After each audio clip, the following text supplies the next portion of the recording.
நீங்க பார்த்தீங்கன்னா, பிராமண சமூகத்தினுடைய ஆதிக்கம் தான் அதிகமாக இருக்குன்னு சொல்லி ஆரம்பிச்சது போன்ற பல்வேறு பிரச்சனைகள் இங்க நடக்கின்றது. இன்றைக்கும் பார்த்தீங்கன்னா, திராவிடக் கழகம் போன்றவர்கள் வந்து பிராமண சமூகத்தோடைய ஆதிக்கம் அதிகமாக இன்னைக்கு வரைக்கும் இருக்கு. நீங்க கோர்ட்லேருந்து அத்தனை இடங்கள்லயும் பார்க்க போனீங்கன்னா, அவங்க தான் மிகப்பெரிய மெஜாரிட்டியா இருக்காங்க. வாய்ப்புகள் வந்து ஒடுக்கப்பட்ட மக்களுக்கு வாய்ப்புகள் குறைவாக இருக்குன்னு சொல்லும்போது, நீங்க திருப்பி நாங்க பிராமண சமூகத்துக்கு ஒண்ணுமே பண்ணல, ஒண்ணுமே இல்ல இப்போ அப்படின்னு எப்படி சொல்றீங்க? நாங்க வந்து பிரதானமா இருக்கோம்ன்னு சொல்றாங்க. ஆனா நாங்க போய் ஏதாவது உரிமை கேட்டோம்னா, நீங்க 3% தான் இருக்கீங்க. ஓட்டு போடுற அளவுக்கு கூட உங்கள்ட்ட ஆளுங்க இல்லையே அப்படின்னு சொல்றாங்க. அப்ப நாங்க எந்த இடத்துல அரசுடைய பதவிகள்ல நாங்க இல்ல. நிச்சயமா சொன்னீங்கன்னா, அரசுடைய சலுகை பெற்ற பதவிகள நாங்க இல்ல.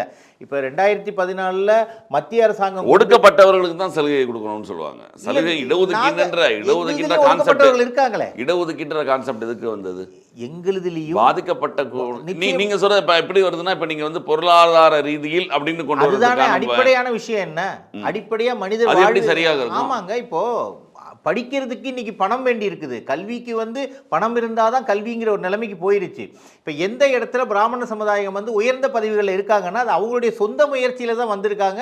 அந்த கல்வியோடைய வச்சு தான் வந்திருக்காங்களே தவிர, எந்த அரசாங்கம் அவங்களுக்கு சலுகை கொடுத்து கல்வியிலையோ வேலை வாய்ப்புலையோ கொடுத்துருக்காங்கன்னு கேட்டிங்கன்னா இல்லை. அந்த மாதிரி சலுகை தான் அவங்களுக்கு வேண்டான்றாங்களே. ஏன் அப்படின்னா, அவங்க உயர்ந்த இடத்துல இருக்கக்கூடியவர்கள் காலங்காலமாக அவர்கள் தான் வந்து கல்வியிலிருந்து அது என்ன பாரம்பரியமா கொடுக்கப்பட்ட நியமனமா? நான் சொல்றேன் இல்ல காலங்காலமாக பிராமண சமூகம் அப்படிங்கிறது வந்து ஒவ்வொரு இடங்களிலும் ஆதிக்கம் அவர்கள் தான் இருக்கு. அதுக்கு தான் ஒரு இடஒதுக்கீடு கொடுத்தது. இல்ல எப்படி வந்தாங்க?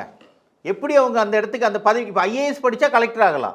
அப்போ ஐஏஎஸ் படிச்சா தானே ஆக முடியும். ஐஏஎஸ் படிக்கிறதுக்கு அதற்கான வாய்ப்புகள் அதிகமா இருந்தது பிராமண சமூகத்துல தான் இருந்தது. எந்த பொருளாதார சூழ்நிலைகள்ல இருந்தவங்க கொஞ்சம் பேர் தான், எல்லாருமே அப்படி கிடையாது.